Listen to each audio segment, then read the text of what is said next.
belle journée qui s'offre à nous. Journée de fête de la musique, il fait beau pour l'instant. Bon, la tradition veut qu'il pleuve. Et c'est une belle journée parce que on va rendre hommage. Alors ça fait un peu... ouais. On va honorer. Ah, c'est mieux. Honorer une personne qui s'y attend pas. Et on va faire ça vite parce qu'elle part à 11h30. Ah, elle a compris. Approchez-vous, peut-être.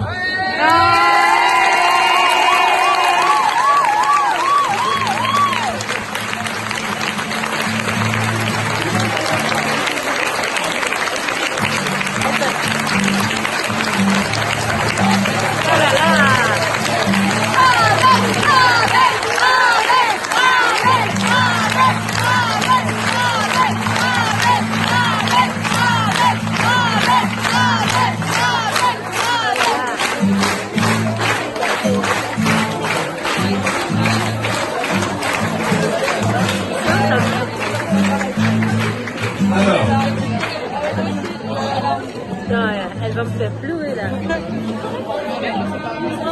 La musique va nous accompagner tout au long de ce petit message parce que, voilà.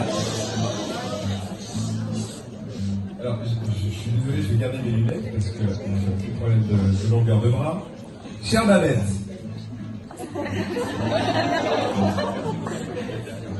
il est une tradition qui veut que quand l'un d'entre nous, ou l'une d'entre nous, décide de partir vers d'autres horizons, je m'adonne à l'exercice du discours, exercice sympathique, du moins je l'espère, exercice délicat, quand, comme vous, Babette, l'histoire est si longue, et surtout exercice risqué, car le temps m'est compté, et vous m'avez clairement prévenu qu'à 11h30, vous mettiez les voiles.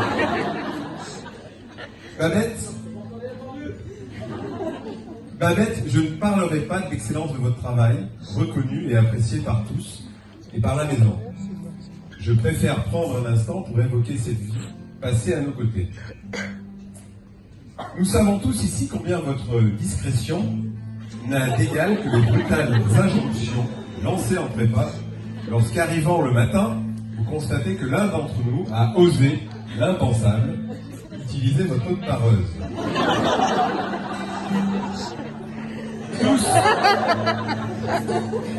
Tous ne le savent peut-être pas ici, mais Saipa 004, puisque c'est son nom, enfin c'est le nom que Julien lui a donné, d'ailleurs Julien il faudra qu'on en parle, que Saipa 004, disais-je, c'est votre pareuse. Vous en prenez grand soin. Relation fusionnelle, disent certains. En atteste le petit mot délicat posé chaque soir sur son pied. Petite attention qui prévient tous ceux qui oseraient s'approcher des risques qu'ils encourent. Ce lien avec cette machine, Babette, c'est l'amour fou, l'union de l'artisan et de son outil, une véritable fusion quand on parle de vous en prépa.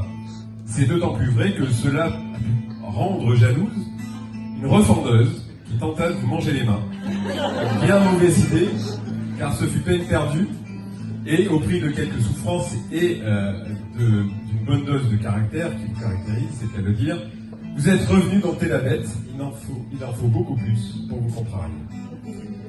Babette, vous ne m'en voulez pas pour ces quelques mots, enfin j'espère que vous m'en voudrez pas, en tous les cas, et pour cette surprise. Et si vous avez des questions, Babette, je vous laisserai, comme toujours, le temps de les poser, et quand bien même je ne le ferai pas, vous les poseriez quand même, car les questions de Babette, c'est une tradition qui nous accompagne depuis l'origine de Saya. Et nous allons y revenir. Souvenons-nous de la présentation de la maquette de la maroquinerie, où, coupant l'exposé, vous vous souciâtes, c'est un passé simple, pas simple à placer, vous vous souciâtes de l'existence des commodités. Vous avez sans doute déjà planifié leur visite à 11h40. Votre vigilance a sans doute été précieuse à nos architectes et nous vous en sommes infiniment reconnaissants. À ce point de vue d'ailleurs, vous m'expliquerez la question que vous avez posée concernant la présence de moquettes.